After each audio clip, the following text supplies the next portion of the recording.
기도하겠습니다. 하나님 아버지 감사합니다. 오늘 또 이렇게 저희들을 이 선지동산에 불러 모아주시고 또 여기서 하나님의 말씀 공부할 수 있는 은혜 주심을 감사를 드립니다. 참으로 이 시간 통해서 이 에스겔의 말씀을 통해서 우리 하나님께서 우리에게 얼마나 놀라운 계획을 갖고 계신지 깨닫도록 하여 주시고, 비록 힘들고 또 고난의 연속인 우리의 인생의 길이지만 결코 소망 잃지 아니하고 믿음으로써 승리할 수 있는 저희들 되게 하여 주시옵소서. 예수님 이름으로 기도드리옵나이다. 아멘.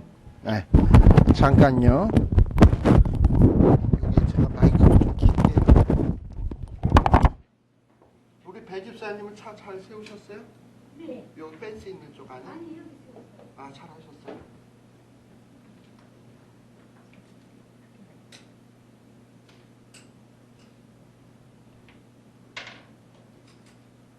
깜짝 놀라지 마십시오.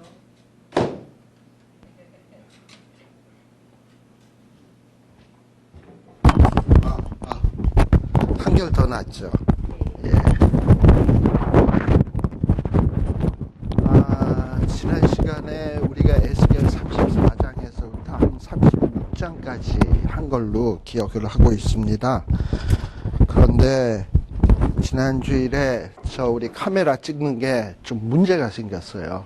뭔 문제냐 하면은 화면은 다 찍혔는데 제가 저기 무선 마이크의 앰프에 해당되는 부분을 파워를 ON을 안 하고 찍었더라고. 그래서 소리가 전혀 안 나오더라. 그래서 그냥 파일을 확 지워버렸습니다. 그래서 그렇다고 여기를 다시 한다라는 건 좀 웃기는 일이고, 그래서 간략한 그냥 스토리 연결을 위해서 복수 삼아 조금 지난주하고 다르게 좀 설명을 하고, 그 다음에 오늘 37장, 38장, 39장까지 갈 예정입니다. 자, 우리가 지난 시간에 34장에 보면, 34장 한 27절서부터 보면 눈에 띄는 단어가 나와요. 알겠고 라는 말 기억나시죠? 또 30절에도 보면 알며, 그들과 함께 있는 줄을 알며, 그들 곧 이스라엘 족속의 내 백성인 줄 알리라. 그 다음에 이렇게 자꾸 안다라는 말이 자꾸 반복이 되었죠? 안다, 안다, 안다. 근데 뭐인 줄 아느냐? 여호와인 줄 알리라. 이걸 알게 된다라는 거예요. 그리고 하나님이 우리 하나님이고 이스라엘이 하나님의 백성인 줄 알리라. 자꾸 이런 말이 반복이 돼요. 자, 우리 하나님이 여호와인 줄 안다라는 말은 무슨 뜻이냐 하면은, 여호와라는 이름은 약속하시면 이루시는 하나님이에요. 근데 지금 우리 하나님께서 이스라엘 조상들, 특히 아브라함, 이삭, 야곱 때에 하나님이 이 믿음의 조상들하고 약속 맺은 게 있어요. 아브라함에게. 그게 크게 세 가지인데, 첫째는 땅 준다. 또 두 번째는 뭐냐면 후손을 땅의 티끌같이 하늘의 별과 같이 많게 해주겠다라는 약속이고, 또 세 번째의 약속은 함께 하겠다라는 약속이에요. 근데 이러한 약속은 단지 아브라함하고만 맺은 언약이 아니라 아브라함과 그의 후손에 이르기까지 하나님이 그 약속을 유효하게 하겠다라는 이야기입니다.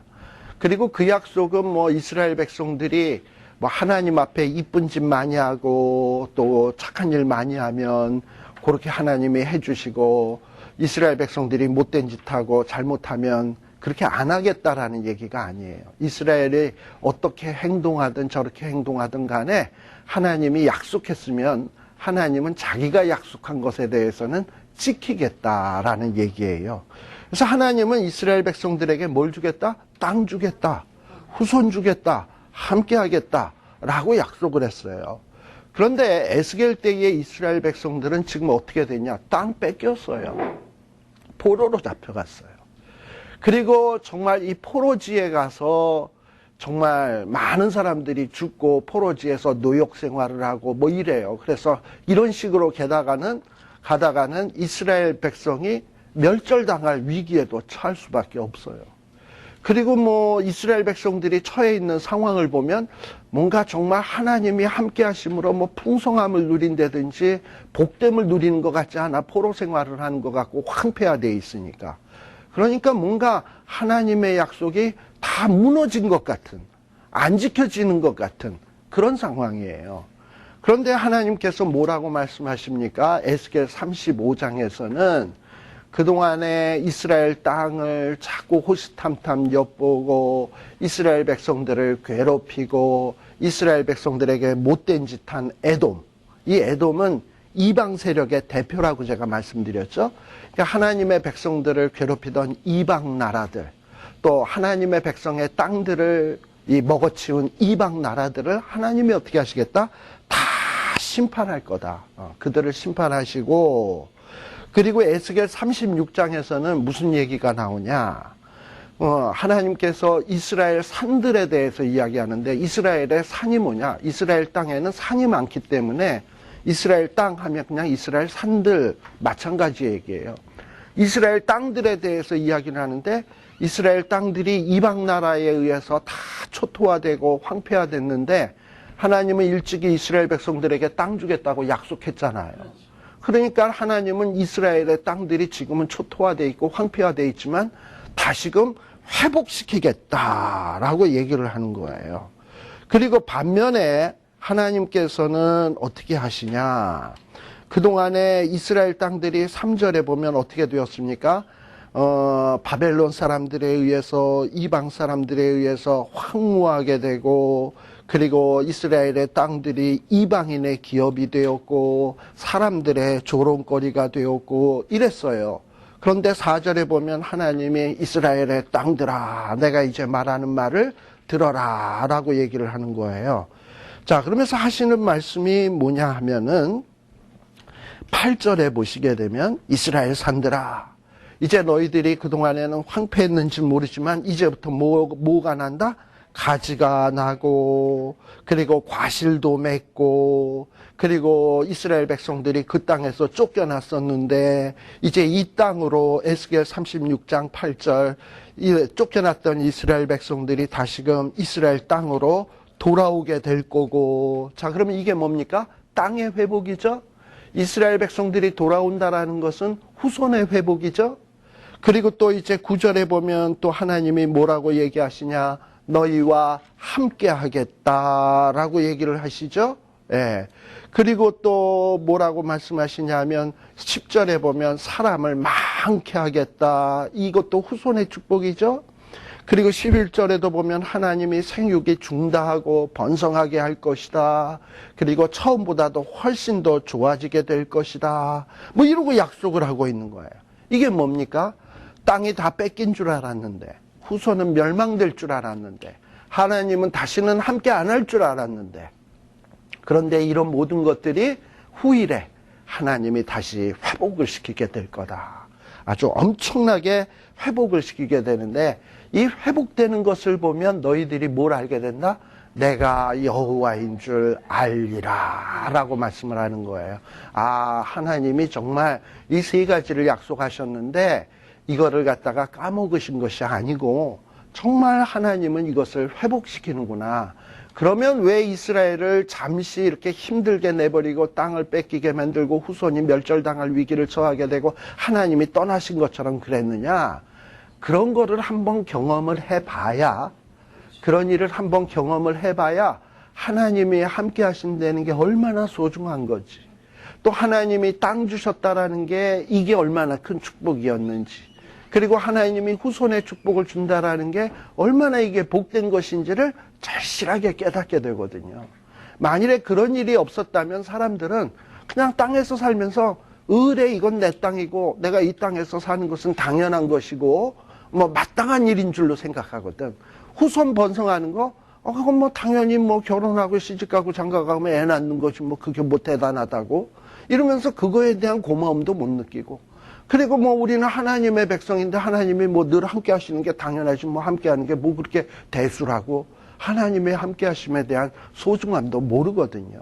그래서 하나님이 그런 소중함을 알라고 너희들이 하나님의 말씀대로 안 살 경우에는 이런 일도 당할 수 있다라는 것을 교훈적으로 주신 거예요.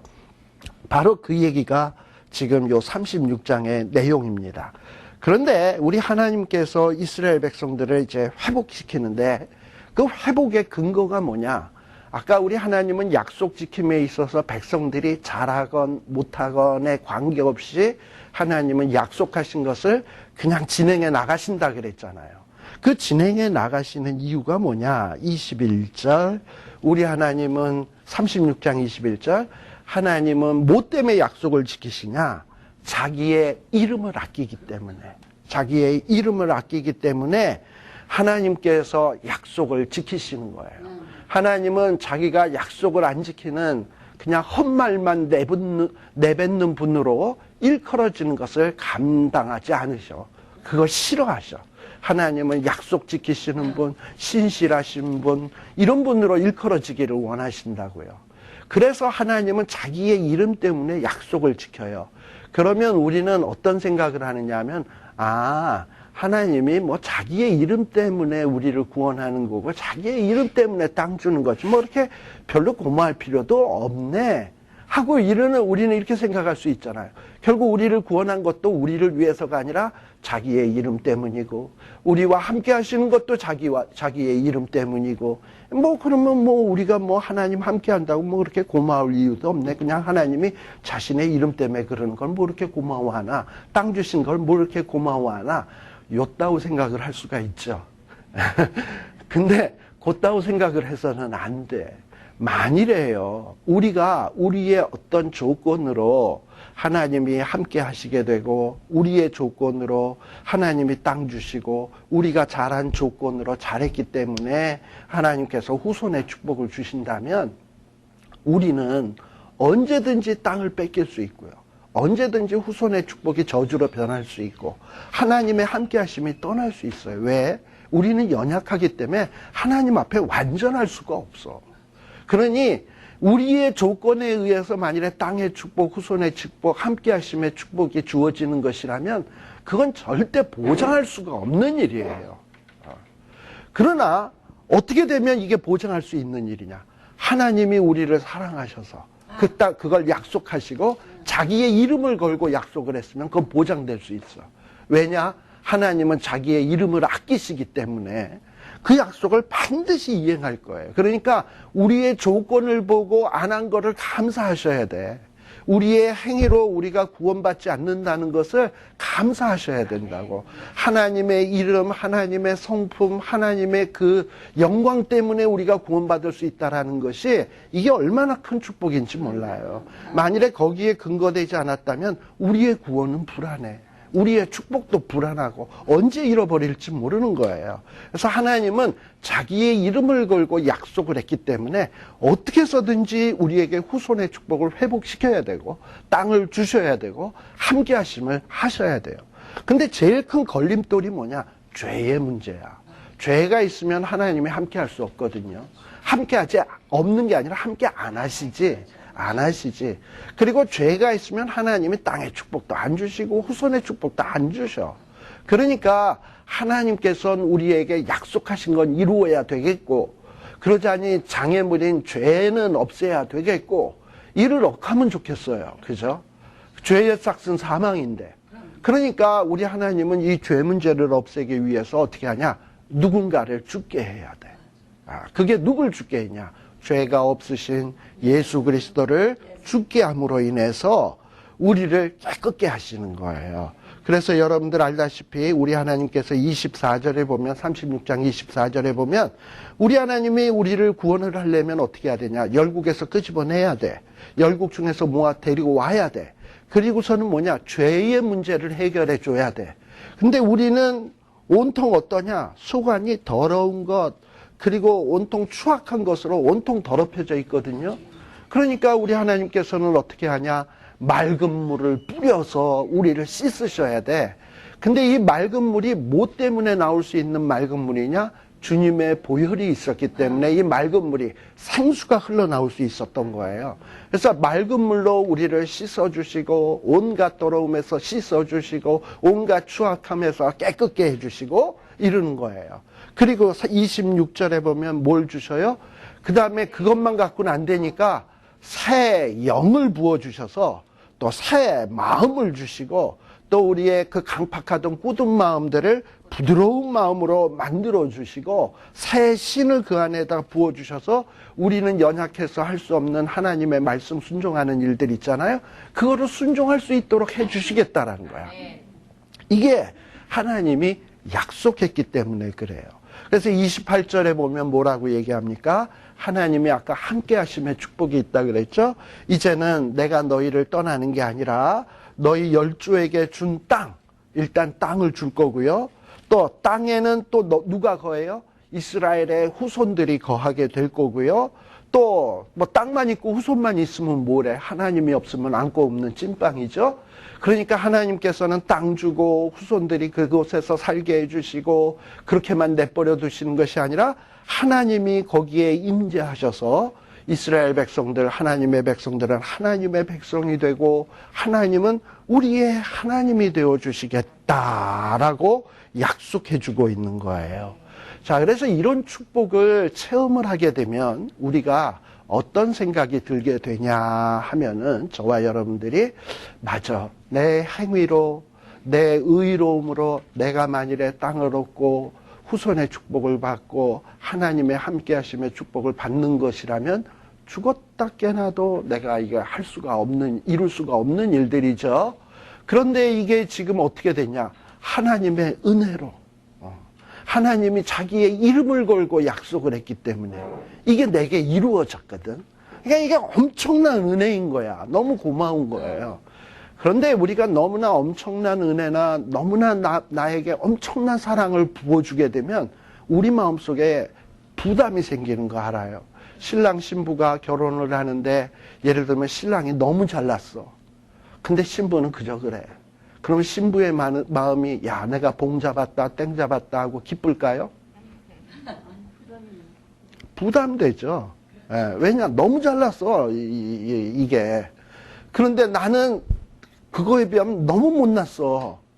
그러면 아, 못난 사람이 잘난 사람 만났기 때문에 나 땡 잡았다, 봉 잡았다, 내 인생 이제 불행 끝, 행복 시작이다. 마냥 좋아만 할 수 있는 일이 아니에요. 부담이 되거든.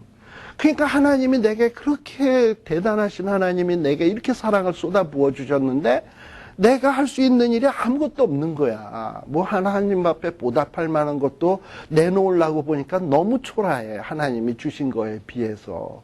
그리고 내 평생 살아온 길 걸음걸음마다 뒤돌아보니 온통 다 뭐뿐이야? 죄뿐이야. 그러니까 어떻게 되느냐? 내가 그동안 살아온 게 부끄럽고 내가 그동안 해온 일들이 창피스럽고 그래서 나는 왜 이렇게 살았을까? 나는 왜 이렇게 한심할까? 하나님 앞에 탄식하게 된다 이 말이에요. 그게 무슨 얘기냐? 31절의 이야기죠. 지나간 날들의 행위를 이렇게 기억을 하다 보면 우리는 온통 다 뭐야? 죄악뿐이고 가증한 일뿐이야. 그러다 보니까 내가 나를 내 자신이 미워져. 나는 왜 이럴까? 하나님의 이렇게 사랑을 베푸셨는데. 그리고 막 이러다 보면 32절에 보면 우리 하나님이 이렇게 이야기합니다. 뭐냐면 이스라엘 족속아 너희 행위를 인하여 부끄러워하고 한탄할지어다. 이게 뭡니까? 정말 너희들이 그 죄가 밉고 그리고 그동안의 가증한 일들이 밉게 보인다면 정말 하나님 앞에서 나 어떻게 하면 좋아요 하고 하나님 앞에 한탄하라 이 말이에요. 그리고 하나님 앞에서 부끄러워하라 이 말이에요. 이걸 두 글자로 한다면 뭐가 되냐? 회개. 그래서 우리 요한일서 1장 9절에 만일 우리가 우리 죄를 자복하면 저는 미쁘시고 의로우사 우리를 모든 불의에서 깨끗게 하실 것이요 라고 약속을 했거든요. 그러니까 우리의 그 창피스러운 과거를 지울 수 있는 방법이 있어. 그게 뭐냐면 하나님 앞에서 내 과거의 죄를 밉게 보고 부끄러워하고 한탄하고 하나님 나 좀 어떻게 해주세요 하면 우리 하나님이 그 모든 것들을 싹 다 지워주세요. 아까 뭐라 그랬어요? 맑은 물로 뿌릴 것이고 정결케 할 것이고 더러운 것에서 모든 우상 섬김에서 우리를 어떻게 한다? 정결케 할 것이다. 그래서 우리를 깨끗게 해주시고요. 그 다음에 땅들이 어떻게 됩니까? 35절에 보면 이전에는 황무했는지 모르지만 이제 하나님이 함께 해주시니까 뭐가 되냐? 에덴 동산이 되고 무너진 성벽들이 이제는 사람들이 살 수 있는 곳이 되고 그 다음에 이방 사람들이 이제 더 이상 우리와 함께하지 않아요. 이방 사람 너희 사면에 남은 이방 사람이 나 여호와가 무너진 곳을 건축하며 황무한 자리에 심은 줄 알리라. 그래서 이방 사람들도 이스라엘 백성들의 모습을 보면서 야, 하나님이 이스라엘 백성들을 버린 줄 알았더니 안 버리셨네.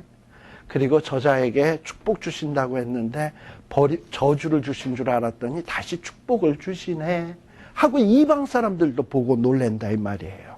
자, 근데 이런 일이 이루어지기 위해서는 어떻게 해야 된다? 지난 시간에 37절. 이런 놀라운 축복이 있지만 이런 축복이 내게 이루어지기 위해서는 어떻게 해야 된다? 그래도 우리는 하나님 앞에 기도해야 할지라. 그러니까 여러분들이 어떻게 기도를 하셔야 되냐면 하나님, 내게 정말 이 땅이라고 하는 것은 단순한 땅만 얘기하는 게 아니에요. 어떤 물질, 우리가 생활하는데 필요한 모든 어떤 물질적인 걸 다 얘기하는 거야. 하나님이 이런 걸 내게 주신다 하지 않았습니까? 그런데 그거 주시는 이유는 뭐냐? 그것 가지고 복의 근원되라는 거야. 예. 근데 하나님이 나에게 물질도 주시고 복의 근원되기에 필요한 모든 거 공급해 주시겠다고 아브라함 때서부터 약속하지 않았습니까? 그런데 내 지금 사는 꼬라지를 보십시오, 하나님. 이래가지고서 뭔 복의 근원 되겠습니까? 하나님, 이방 사람들, 안 믿는 사람들이 날 보면 너같이 될까봐 나 예수 안 믿는다. 너처럼 가난해지고 너처럼 지질이 궁상으로 살까봐 안 믿는다. 이거 영 덕이 안 되네요. 복의 근원은 둘째치고 하나님 주시옵소서 하고 기도해 보세요. 하나님은 회복시켜 주실 거예요. 또 후손의 축복, 하나님은 후손들을 통해서도 복의 근원이 되게 하실 분이거든요. 내 후손들 정말 내 뜻대로 교육 안 되네요. 하나님 이래가지고 내가 어떻게 우리 가문이, 우리 집안이 이 세상 속에서 복의 근원으로 살 수 있나요? 하나님, 내 힘으로 안 되는 거 하나님이 좀 내 자녀 문제 좀 어떻게 좀 해주세요 하고 그래도 구하여야 할지라. 아시겠어요? 그리고 내 삶 속에 정말 하나님이 함께 하시는 게 너무너무 소중해요, 하나님. 딴 거 다 없어도, 설사 땅 없어도, 후손 없어도 좋은데, 하나님만은 함께 해주세요. 하고, 하나님 앞에 기도하면, 하나님은 함께 해주실 뿐만 아니라 나머지는 다 덤으로 주실 줄 믿습니다. 그러니까 이런 것을 우리가 뭘 해야 되냐? 기도해야 돼. 그리고 기도를 하게 되면 하나님은 그 약속을 이루실 거야. 이루시게 되면 우리는 어떻게 되느냐? 38절 제일 끝에 우리가 하나님을 뭔 줄 안다? 여호와인 줄. 여호와라는 얘기가 뭐예요? 약속하면 지키시는 하나님인 줄을 우리가 뼛속 깊이 체험하고 알게 된다라는 거예요. 그래서 풍성한 삶이란 뭐냐? 우리가 풍성한 삶, 우리 예수님께서 요한복음 10장 10절에 보면 내가 온 것은 양으로 생명을 얻게 하고 더욱더 풍성히 얻게 하려 하심이라 라고 얘기를 했는데요. 우리는 풍성한 삶 하면 돈 많고 뭐 먹을 것 많고 뭐 행복이 많고 이게 풍성인 줄 알아. 근데 진짜 풍성은 뭐냐면 내 삶 속에서 하나님이 약속하신 것을 내가 체험하고 또 약속하신 것을 체험하고 그런 어떤 체험하는 것이 내 삶 속에서 풍성이 일어나잖아요. 이게 풍성이야.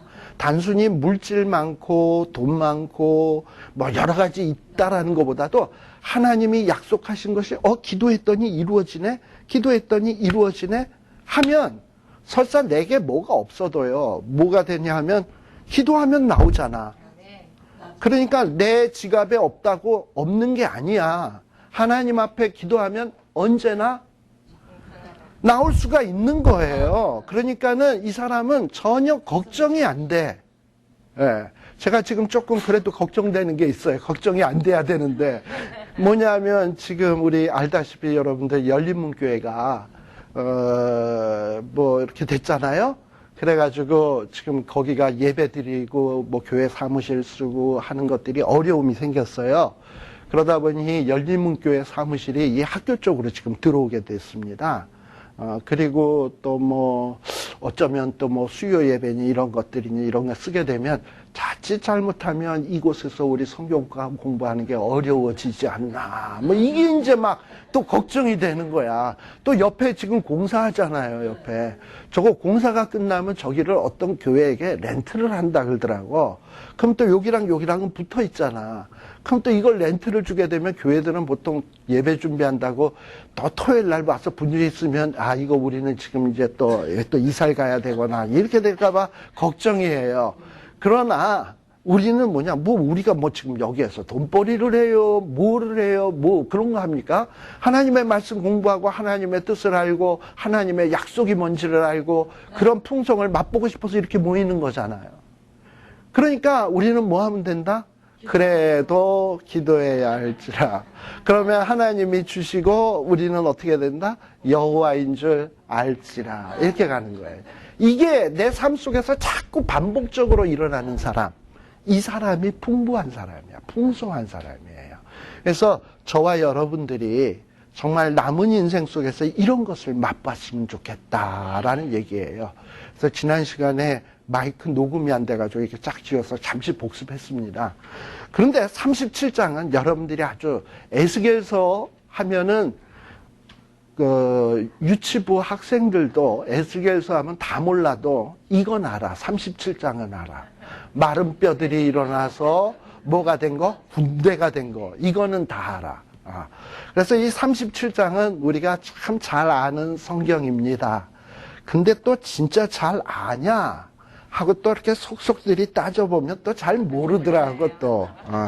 그래서 여기 이 에스겔서 요 37장의 내용을 이 이야기가 도대체 우리에게 말씀하고자 하는 뜻이 무엇인가 하는 것을 우리가 좀 알 필요가 있어요. 특별히 이 에스겔 37장의 문제점은 뭐냐 하면 지금 마른 뼈들이 일어나서 큰 군대가 되는 환상을 에스겔이 봅니다. 근데 이것이 역사적 사실이냐? 아니면 역사적 사실은 아닌데 에스겔이 이렇게 기도하는 중에 마치 반모섬의 요한이 기도하다가 장차 이루어질 일을 환상으로 보지 않습니까?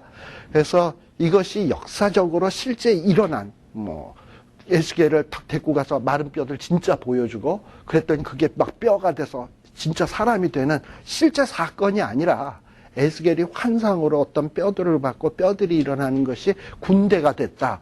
이걸 환상으로 본 것이냐? 이런 문제 때문에 학자들마다 그냥 내가 옳다, 네가 옳다 이러고서 막 따지고 그래요. 예. 자, 그런데 이것을 실제적인 사건으로 보는 사람들은 왜 그러느냐? 하나님이 전능하신 분인데 그까짓 마른 뼈들을 못 일으키시냐? 그걸 왜 자꾸 환상이라 그러느냐? 이런 어떤 열심 때문에 그래요. 예. 그리고 또 환상으로 보는 사람들은 왜 환상으로 보냐? 아니, 이렇게 마른 뼈들이 이게 한두 개도 아니고 수많은 마른 뼈들이 일어나서 군대가 되었다면 지금 이 군대가 되게 한 사람이 누굽니까? 바벨론 사람들 입장에서 보면 에스겔 아닙니까? 에스겔은 신분이 뭐야? 포로잖아요. 포로가 어느 들판에 나가서 마른 뼈들을 일으켜서 군대를 만들어가지고 진골 앞으로 이러면은 바벨론 이스라엘을 지배하고 있는 바벨론 나라에서 보면 어떻게 되겠어? 화들짝 놀라가지고 저거 반란군이 지금 우리를 쳐들어오는구나 하고 난리가 날 거 아닙니까? 그러니까 바벨론 입장에서 이건 대단한 사건이 돼버리는 거예요. 근데 성경에 보면 어떤 그런 일이 있었다라는 게 전혀 없거든. 그리고 또 이 마른 뼈들이 일어나가지고 군대가 돼서 그 군대가 무엇을 했다라는 얘기도 없고, 그런데 이걸 갖다가 우리가 실제 사건으로 본다라는 거는 좀 그렇다라고 얘기를 하는 거예요. 그래서 여러분들의 생각은 어느 쪽이 더 맞는 것 같아요? 실제 사건 아니면 에스겔이 환상을 보았다? 미리 일어날 사건을 환상으로 보았다. 그래서 사실 어느 곳으로 보나 다 나름대로 이유는 있겠습니다만, 저는 좀 그래요. 이것은 마치 요한이 환상으로 미래에 일어날 일을 보았던 것처럼 이스라엘의 회복이 미래에 있을 일 아니에요? 미래에 있을 일을 어떤 이렇게 환상적으로 하나님이 확신을 주기 위해서 보여준 것 아니겠는가? 그런데 여기서 우리가 조심해야 될 것은, 그렇다면 뭐 하나님이 뼈들을 진짜 살릴 능력이 없어서 환상으로 보여준 것이냐? 그건 아니에요. 하나님은 저는 마른 뼈들을 일으켜서 군대로 만들 수 있는 하나님이라고 저는 철떡같이 믿어요. 왜? 창조주신데 그걸 왜 못하나? 뭐 근데 그렇다고 능력이 있다고 꼭 능력을 다 보일 필요는 없는 거예요. 어떨 땐 능력은 있지만 이렇게 설명해줘도 되는 거잖아. 그래서 하나님께서 요 에스겔 37장에서 보여주는 것은 뭐냐? 어떤 환상을 통해서 미래의 일들을 미래의 이런 영적인 의미로 보여주시는 것이다 라고 볼 수 있어요. 자, 그런데 그래서 37장 1절에 보면 하나님께서 권능으로 아주 능력으로 에스겔에게 꽉 임해서 그 성령님께서 그 에스겔을 데리고서 쫙 데리고 갔어요. 그런데 오늘 골짜기에 가서 보니까 뭐가 가득해? 뼈가 가득해. 뼈가 가득한데, 자, 얼만큼 많으냐? 2절에 보면 지면에 뼈가 어떻게 많다? 심이 많고. 자, 뼈는 심이 많으니까 이게 한두 개가 아니라 엄청나게 많은 거예요. 심이 많고. 근데 상태는 어떠냐? 아주 말랐더라 라고 돼 있어요. 사람이 죽은 다음에도 이렇게 뼈가 나오면 뼈 안에는 이 진액들이 있어서 한동안은 이게 좀 든든해요. 근데 이게 오래돼서 바싹 마르게 되면 그냥 뼈 모양만 있지 툭 치면 무슨 흙 부서지듯이 후수수수수 부서져요. 그래서 옛날 우리 한국에서 무슨 백제 그 왕들의 그 무덤 발굴할 때 뼈 같은 거 나오면 얼마나 조심합니까? 붓으로, 그 잘못 파다가 뼈 부스러질까봐 붓으로 먼지 같은 거 살살살살 털고 뼈 부서지지 않기 위해서 얼마나 조심하나요? 마른 뼈들 안 부서지게. 자, 그런데 여기에 보면 뼈가 아주 많고 아주 말랐어요. 자, 저와 여러분들이 그런 뼈의 모습을, 심이 많은데 그 뼈들이 아주 말라있는 뼈를 봤다고 합시다. 그리고 이제 하나님이 우리에게 질문을 하는 거예요. 야, 이 뼈가 살겠냐, 안 살겠냐 하고 물으신다면 여러분들은 무엇이라 대답하실까요? 진짜로 마른 뼈야. 한두 개도 아니고 엄청 많아. 바싹 말랐어. 도무지 희망이 없어. 그런데 하나님이 살겠냐, 안 살겠냐 물으면 마음속으로는, 우리의 마음속으로는 이게 살 리가 있을까? 이러면서 마음속은 아니야. 그런데 안 삽니다 얘기하자니 이건 뭔가 하나님 앞에 불신앙적인 것 같고, 하나님을. 그럴 때 제일 지혜로운 대답이 뭘까요? 주께서 아시나이다. 3절에 보면 에스겔이 그렇게 대답하고 있는 거예요. 자, 이 뼈들이 능히 살겠느냐 할 때 에스겔도 마음 속마음으로는 뭐냐? 안 살 것 같아. 근데 선지자가 돼가지고 안 살 것 같은데요 이러고 얘기하면 왜 의심하느냐, 믿음이 적은 자여, 이럴 것 같고, 또 살겠습니다 속은 아닌데. 근데 하나님은, 사람은 외모를 보거니와 하나님은 뭘 보신다고? 중심을 보시는 분이에요. 그래서 살겠습니다 그랬더니 네가 성령을 속이는구나 뭐 이렇게 될 거 아닙니까? 그러니까 이렇게도 대답하기 곤란하고 저렇게도 대답하기 곤란하니까 아주 그 에스겔이 머리가 약삭빠르게 돌아가가지고 어떻게 대답해야 되나. 그러니까 살겠느냐 이랬더니 주께서 아시나이다 이런 거예요. 아시겠죠? 예. 그러니까 여러분들이 어려운 질문 나오면 그렇게 답하시면 되는 겁니다. 근데 이런 사람이 하나 또 있는 거 아시죠? 신약 성경에 보면 사도 베드로가 전과가 있었어요. 예수님을 모른다고 3번씩이나 부인을 했어요. 근데 예수님이 부활을 하시고 어느 날 바닷가에 턱 나타나서 베드로에게 와가지고 베드로야 네가 나를 사랑하느냐 하고 물어봤어요. 3번씩이나. 3번씩이나 물어보는데 지가 지난번에 3번씩이나 부인했던 적이 있잖아. 주제에 사랑합니다라고 하면 그런 게 부인을 했어 이러고 얘기하면 어떡하려고, 그렇잖아? 그러니까는 사랑합니다라고 얘기도 못하겠고, 그렇다고 속마음에 안 사랑하는 거는 아니고, 사랑한다고 대답하자니 이게 걸리는 건 많고, 이게 미치겠는 거야. 근데 그것도 한 번 물어보면 좋겠는데 3번이나 물어보는데 이건 뭐 어쩌겠어요. 그러니까 고개 푹 숙이고 머리를 끄적끄적거리면서 주께서 아시나이다, 주께서 아시나이다 이러는 거예요. 예.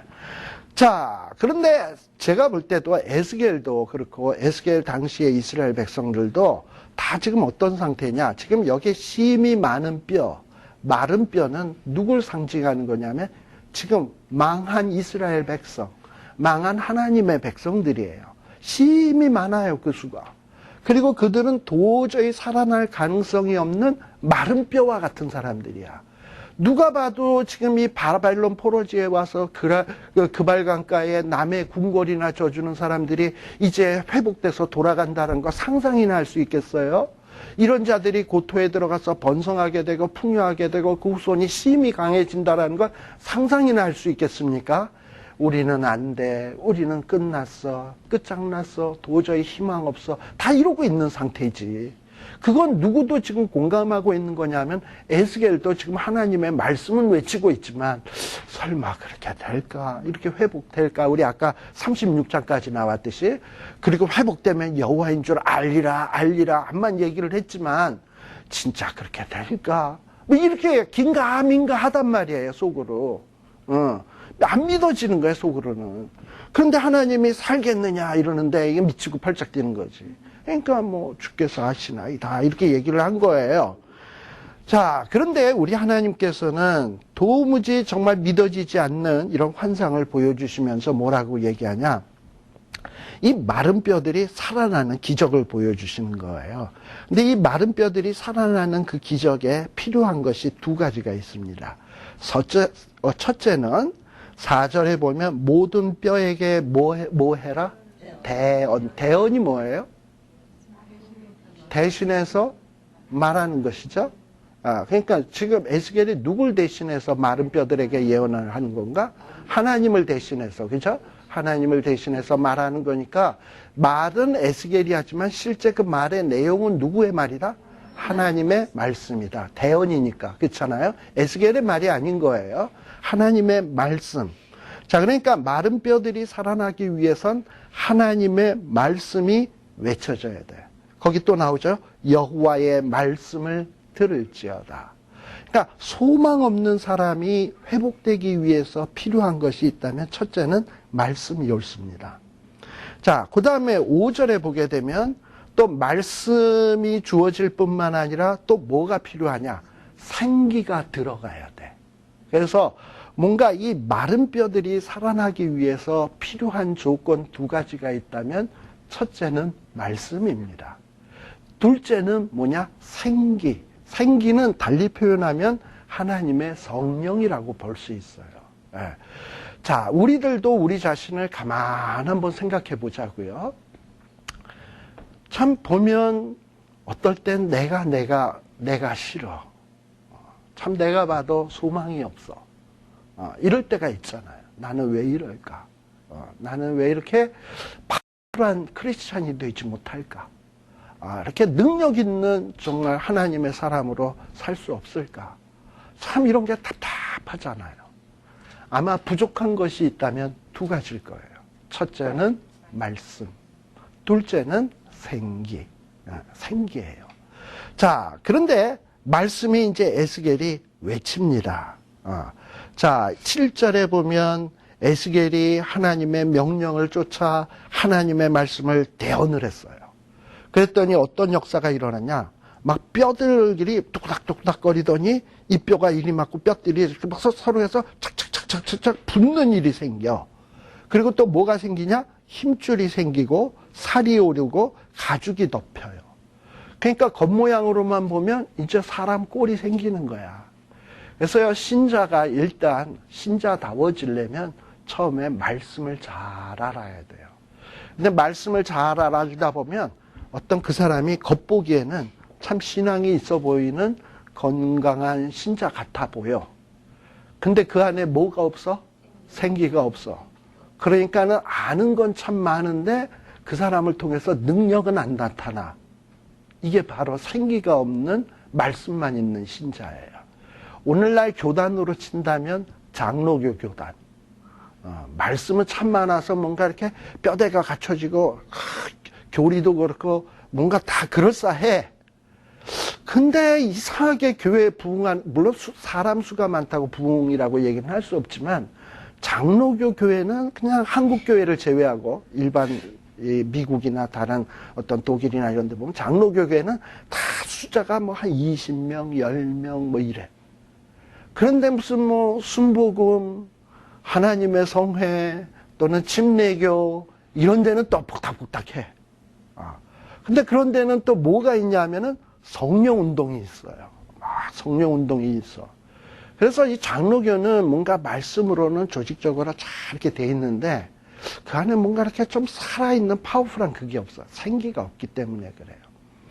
근데 또 어떤 반면에 또 오순절이나 또 어떤 이런 교단들은 성령을 강조하는 교단은 성령 운동 많이 하고 기도 많이 하고 으쌰으쌰 많이 하고 생리동감이 있어 보이는데 뭔가 체계가 또 없어. 그래서 어떤 결정적인 순간에 보면 제대로 그 능력을 또 못 감당을 해. 막 흥분들은 잘하는데 뭔가 또 제대로 또 못해. 그래서 우리가 건강하게 되기 위해선 첫째는 뭐가 있어야 된다? 말씀이 있어야 된다. 두 번째는 뭐가 있어야 된다? 생기가 있어야 된다라는 거예요. 자, 그래서 이렇게 말씀이 들어가더니 뼈들이 막 들이맞고 힘줄이 생기고 그 모양이 딱 갖추어졌어요. 근데 그거로 충분한 것이 아니야.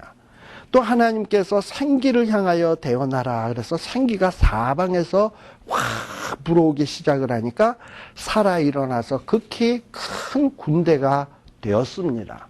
이게 바로 환상이 보여주는 내용이에요. 그런데 11절서부터는 뭐냐? 이 환상에 대한 설명이죠. 자, 만일에 이게 실제 사건이면 설명이 필요해요? 필요 없죠. 네. 자, 그런데 환상이기 때문에 설명이 필요한 거야. 이 뼈들은 뭐다? 이스라엘의 온 족속이다. 이스라엘 족속은 소망이 없고 이스라엘 백성들이 스스로 생각하기에도 자기네들이 뭐라 그런다? 우리는 다 멸절되었다. 우리는 소망이 없다. 뭐 이러고 얘기를 하는 거예요. 예. 그런데 우리 하나님께서 어떻게 하시냐? 일단은 이스라엘 백성들에게 말씀을 주시고 약속대로 이스라엘 땅을 회복시킬 거예요. 근데 그렇게만 돼가지고 약속이, 하나님의 말씀하신 대로 약속이 이루어졌다고 해서 이스라엘 백성이 완전히 회복되는 것은 아니야. 뭐가 있어야 되냐? 14절에 보면 내 신을 너희 속에 두어 너희로 살게 하고 이래야 이스라엘 백성들이 군대와 같은 힘 있는 이스라엘로 거듭날 수가 있는 거예요. 자, 그러면 우리는 어찌해야 되는가 하는 거예요. 오늘날 나의 신앙의 모습을 보면 마른 뼈와 같고 정말 소망 없어 보이는데 이 소망 없어 보일 때 어떻게 해야 되냐? 정말 하나님 앞에 나를 불쌍히 여기소서 하고 기도해야 합니다. 근데요, 사람들이 이렇게 뻔한 얘기를 듣고서 기도해야 된다라는 거는 아는데 왜 안 하냐? 왜 기도 안 할까요? 내가 마른 뼈인지도 알고 뭐 이런데 왜 기도 안 하냐? 심각한 줄을 몰라. 우리가 물을 마십니다. 물을 마십니다. 왜 마십니까? 목말르니까. 진짜 갈증을 느끼면 목이 말라서 물을 마셔요. 근데 그거는 벌써 내 몸에, 육신의 몸에서 사인을 보내는 거야. 네 몸에는 지금 수분이 몇 % 이상 있어야 되는데 수분이 부족하다. 이러니까 막 침을 마르게 하는 이런 사인을 주고요. 막 갈증이 나는 사인을 주고요. 그러고서 뭐 이런 사인을 주면 물을 안 마시고는 못 견디지. 마시게 돼 있어요. 그런데 만일에 우리의 영혼이 지금 지극히 메말라 있고 뭔가 영적인 생수를 공급받아야 되는데 그거를 갖다가 그 물을 달란 말을 안 해. 이건 뭐냐?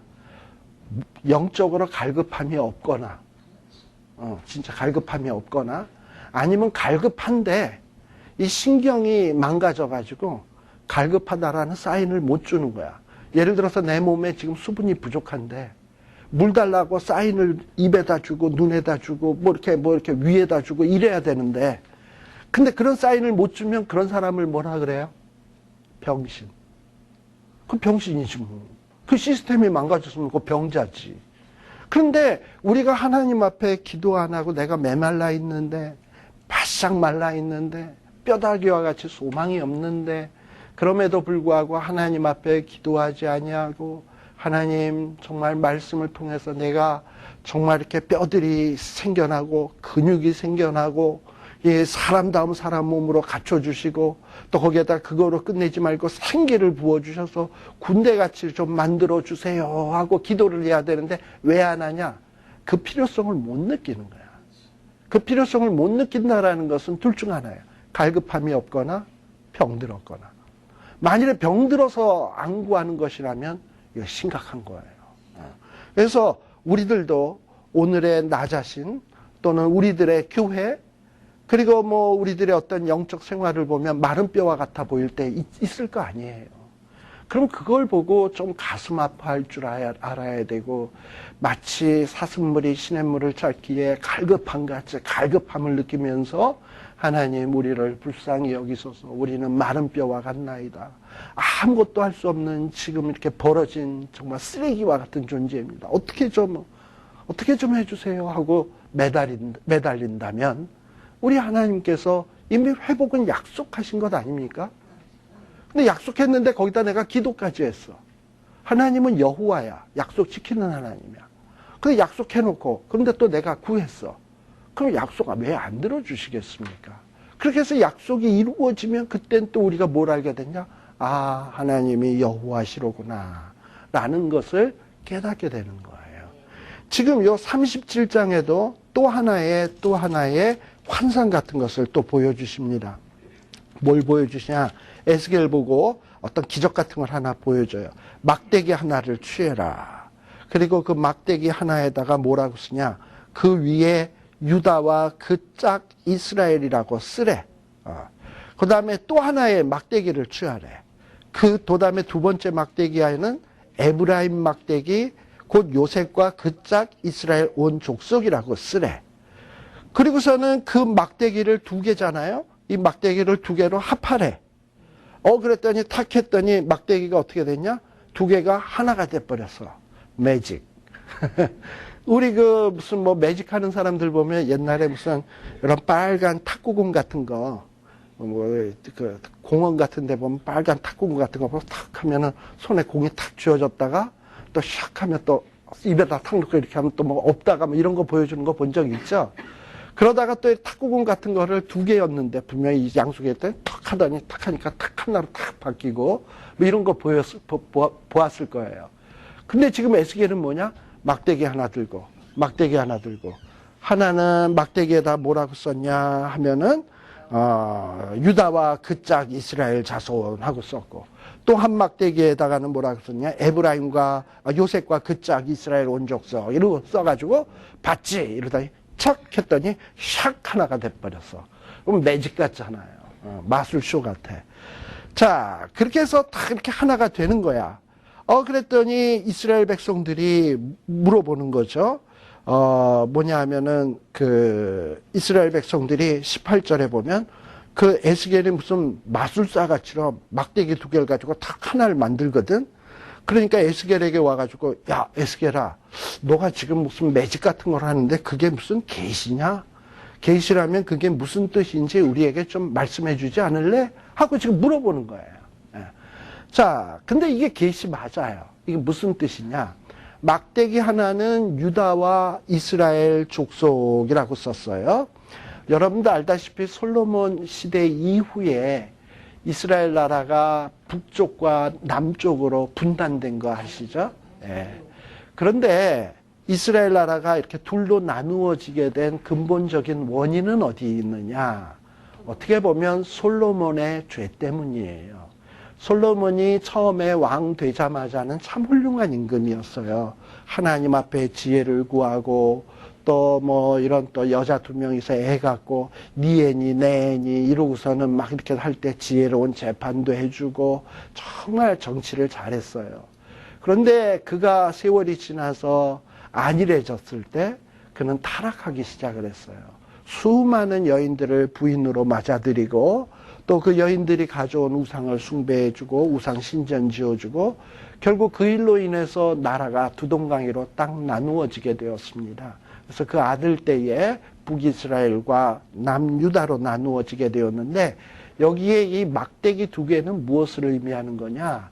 하나는 남유다, 하나는 북이스라엘을 얘기하는 거예요. 자, 그래서 막대기 하나에다가는 뭐라고 썼냐? 유다와 이스라엘 자손하고 쓰라 그랬어요. 그래서 이 나라가 분열이 딱 되어지면서 이 남유다에 속한 사람들은 누구였냐? 첫째는 유다 지파. 유다 지파가 남유다에 속했고 또 누가 속했냐? 남유다에 속한 사람. 이 다윗 시대 때부터 이 베냐민 지파가 이 다윗을 아주 철저하게 지지를 했어요. 그래서 베냐민 지파. 또 누가 있냐면 유다 지파를 지지했던 사람이 레위 지파가 있어요. 레위는 제사장들 아닙니까? 그래서 유다와 나머지 이스라엘 족속들하고 쓴 것은 베냐민 지파, 레위 지파, 그 다음에 또 하나 여러분들이 여호수아 때 가나안 땅에 기업해가지고 보면 시므온 지파가 유다와 베냐민 지파보다 더 남쪽에 있습니다. 근데 이 시므온 지파는 나중에 기업을 잃어버려가지고 뿔뿔이 다 흩어지게 되는데 그래도 이 시므온 사람들은 있을 거 아니야. 그래서 이 시므온 사람들 가운데는 유다 지파에 이렇게 들어와서 살게 된 사람들이 있었어요. 그래서 시므온과 베냐민과 레위 지파. 그 다음에 여러분들이 북이스라엘의 베델과 단에다가 금송아지 만들어 놓은 거 아시죠? 그래서 금송아지를 왜 만들었죠? 여로보암이 자꾸 이스라엘 백성들이 절기만 되면 예루살렘에 내려가서 안 돌아오니까 백성이 없어지면 자기가 어떻게 왕 노릇해? 그래서 베델과 단에다 금송아지 만들어 놓고 너희들 절기 때 굳이 예루살렘까지 갈 필요 없다. 여기도 베델과 단에 너희를 애굽 땅에서 인도해낸 여호와가 여기 있다 하고서 금송아지 섬기라고 그랬잖아요. 그럼에도 불구하고 많은 이스라엘 사람들이 절기만 되면 자꾸 예루살렘으로 가. 그리고 갔다가 여로보암이 마음에 안 들어가지고 안 돌아오는 사람이 있어. 바로 이런 사람들이 뭐냐면 바로 이스라엘 족속들. 유다와 나머지 이스라엘 족속이에요. 그 다음에 또 하나의 막대기는 뭐냐면 에브라임 막대기. 그리고 요셉과 그 짝 이스라엘 온 족속이라고 쓰라 그랬어요. 이 북이스라엘은요. 이 요셉 지파는 사실 12지파 가운데 요셉 지파라는 게 없죠. 37장 지금 16절 7절 하고 있습니다.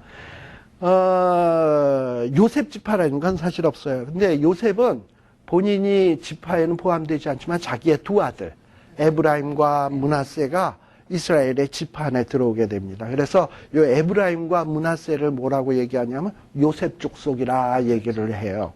자, 그래서 이 북이스라엘의 대표적인 족속이 있다면 하나는 에브라임 지파요, 하나는 므낫세 지파입니다.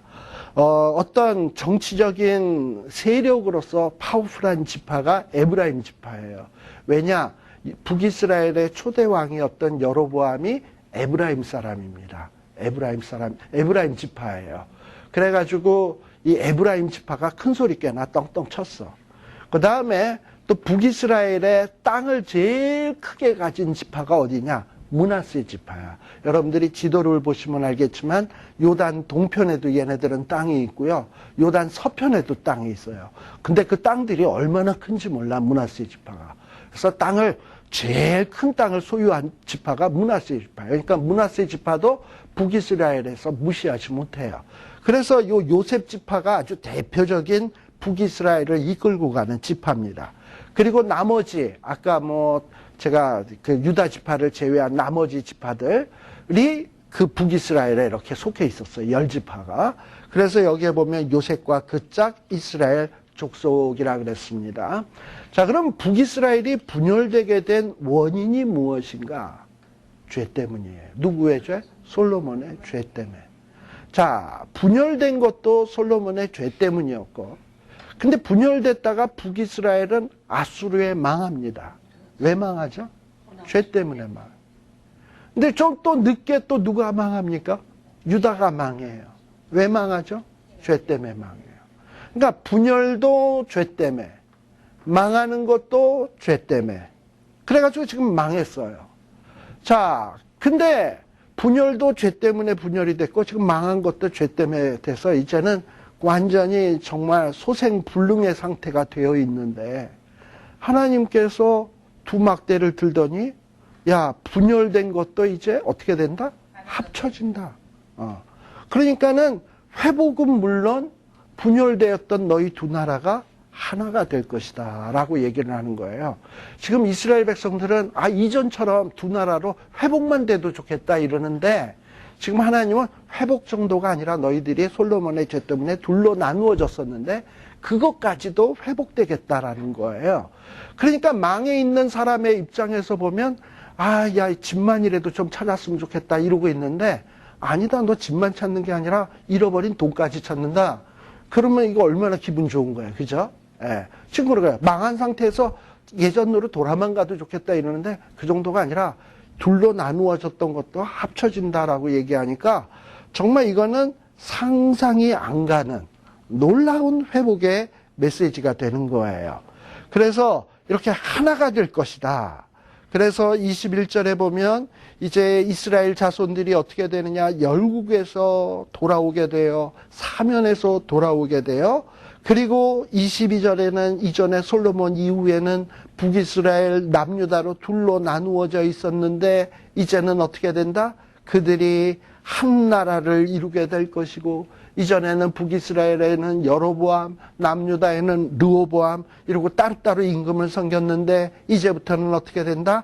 한 임금이 모두를 다스리게 될 것이고 다시는 두 민족이 되지 아니할 것이고 두 나라로 나누이지 아니할 것이고 뭐 이러고선 막 하나님이 말씀하시는 거예요.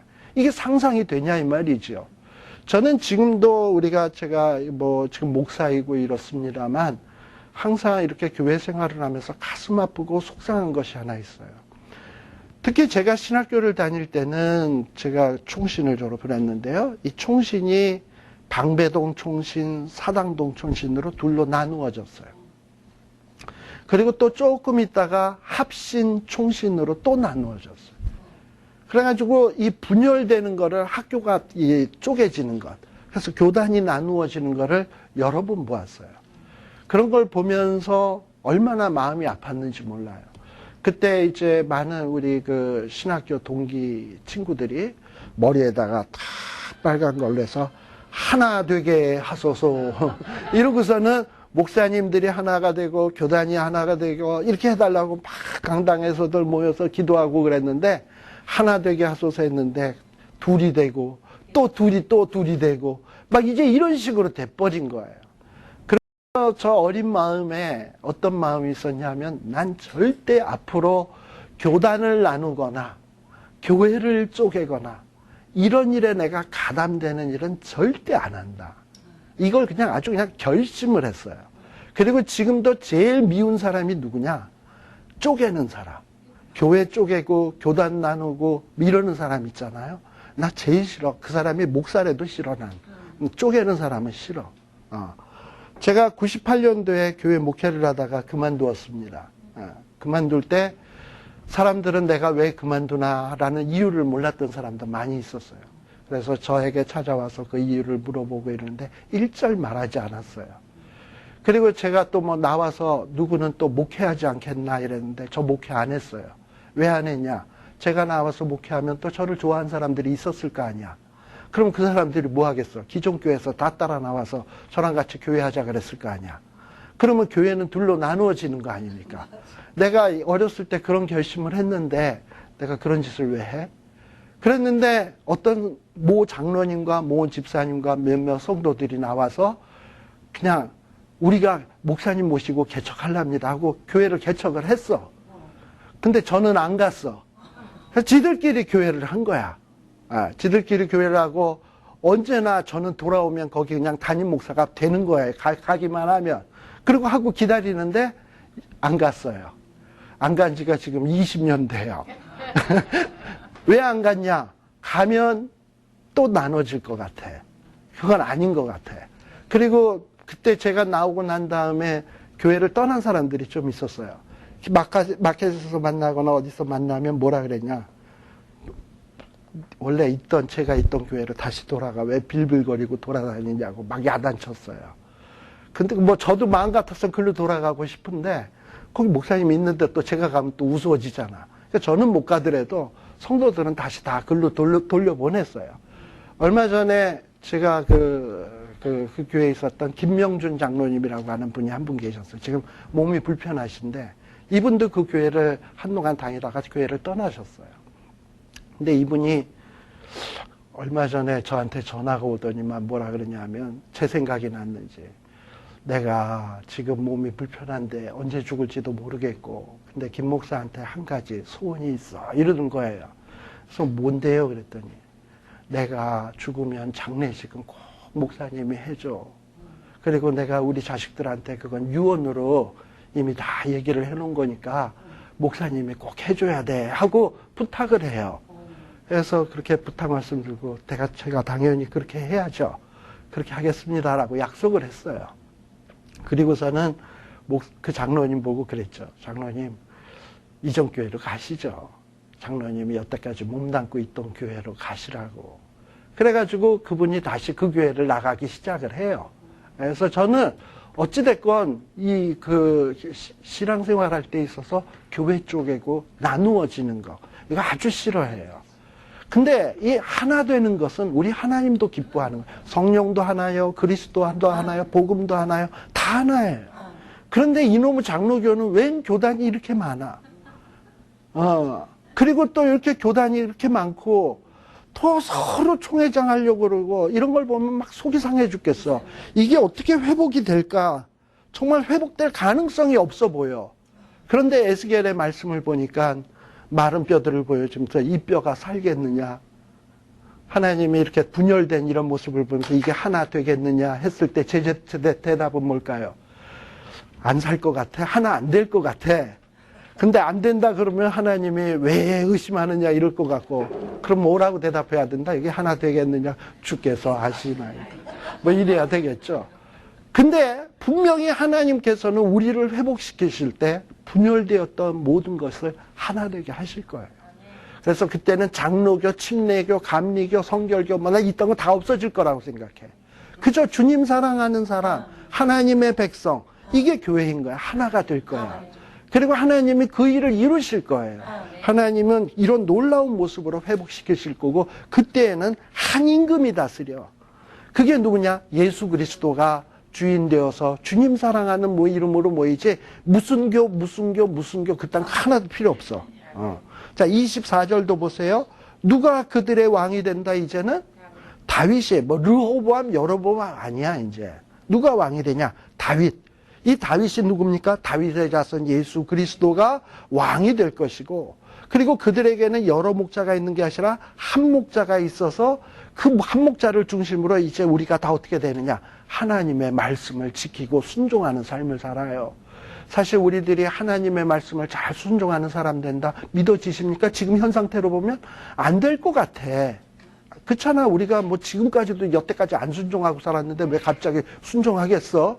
그런데 하나님이 안 되는 거를 되게 하시고 분열된 걸 하나 되게 하시고 내가 순종 안 하던 사람이 순종하도록 만드시겠다는 거야. 이게 하나님이 우리에게 주시고자 하는 회복의 메시지예요. 그리고 내가 하나님의 명령을 어길 때에는 어떠했냐? 26절에 보면 이전에는 하나님이 우리의 친히 대적이 되시겠다 그랬어. 근데 하나님이 회복을 시키면 이제 나와 하나님 사이에 무슨 언약을 맺냐면 화평의 언약을 맺고 또 하나님이 우리 가운데 견고하고 번성케 하고 성소를 주시고 그리고 하나님이 친히 우리 가운데 거하시고 우리는 하나님의 백성이 되고 우리들은 하나님의 백성이 되고 하나님은 우리 하나님이 되고 그리고 그런 일이 이루어질 거예요. 그 일이 이루어지게 되면 우리는 어떻게 된다? 28절에 보면 열국이 나를 이스라엘을 거룩하게 하는 여호와인 줄 알리라. 그래서 진짜 하나님은 약속을 지키는 하나님이구나. 특히 거룩하신 하나님이구나. 거룩하다라는 의미는 구별되다라는 의미예요. 세상의 신들은 헛말, 헛약속을 합니다만 우리 하나님은 세상의 신과는 구별된 분이기 때문에 약속을 했으면 지키시는 하나님이에요. 그러면서 세상 사람들도 하나님이 이 일을 이루는 걸 보면서 야, 부처도 못하고 석가모니도 못하고 저기 모하메드도 못한 일을 진짜 하나님은 하시는구나. 역시 하나님이 구별된 참신이로구나. 열방들도 알게 되고 우리도 알게 될 거예요. 그래서 우리는 이런 날이 있을 것을 마음속에 다 소망을 둬야 돼. 지금 우리 자신을 보면 별 볼 일 없고, 우리들의 교회를 보면 별 볼 일 없고, 교단을 보면 나누어져 있고, 우리들의 후손, 우리의 땅, 우리의 상태를 보면 정말 소망이 없지만, 그러나 하나님은 우리에게 뭘 약속을 하냐? 우리의 힘으로 하는 것이 아니라 하나님이 약속하기 때문에 이 일을 이루실 것을 지금 우리에게 보여주고 있는 거예요. 그렇다면 우리는 뭘 하면 되냐? 그래도 여호와께 기도해야 할지라. 그리고 기도하면 하나님이 이걸 꼭 미래에만 이루어지는 게 아니라 차츰차츰 내 삶 속에서도 이루어져 가. 그래서 내 삶 속에서 땅이 회복되는 것을 체험하게 하시고, 내 삶 속에서 후손이 회복되는 것을 체험하게 하시고, 또 내 삶 속에서 하나님의 함께 하심을 체험하게 하고, 물론 100% 완전한 건 아니에요. 마지막 완전한 것은 저 하늘나라에 갈 때 비로소 이루어질 거예요. 그러나 이 땅에서도 하나님은 그 약속을 유효하게 회복시키실 거예요. 그게 회복되기 시작하면 정말 예수를 믿는 풍성이 무엇인지를 우리가 알게 되는 거죠. 그래서 우리가 단순히 예수 믿고 천국 가는 티켓 하나만 받은 거로 좋아라 할 게 아니라 정말 하나님이 우리에게 약속한 것이 무엇인지를 알고 또 기도했더니 그 약속이 이루어지는 것을 체험하고, 그래서 하나님이 정말 여호와시구나 하는 것을 경험하고, 그리고 또 약속을 믿고 기도하고 이루고 체험하고 감사하고, 이 삶으로 마지막 주님 앞에 가는 날까지 그런다면 그 인생이 얼마나 풍성한 삶이 되겠습니까? 그래서 저와 여러분들이 이러한 삶을 살았으면 좋겠다라고 말씀드립니다. 그러다 보니까 시간이 좀 많이 지났는데요. 제가 요 38, 39장은 또 스토리가 달라지기 때문에 전혀 다른 얘기이기 때문에 좀 시간이 걸려도 37장까지 했습니다. 잠시 쉬었다가 우리 38장과 39장의 내용 하고 오늘 마치도록 하겠습니다. 잠시 쉬었다 가겠습니다.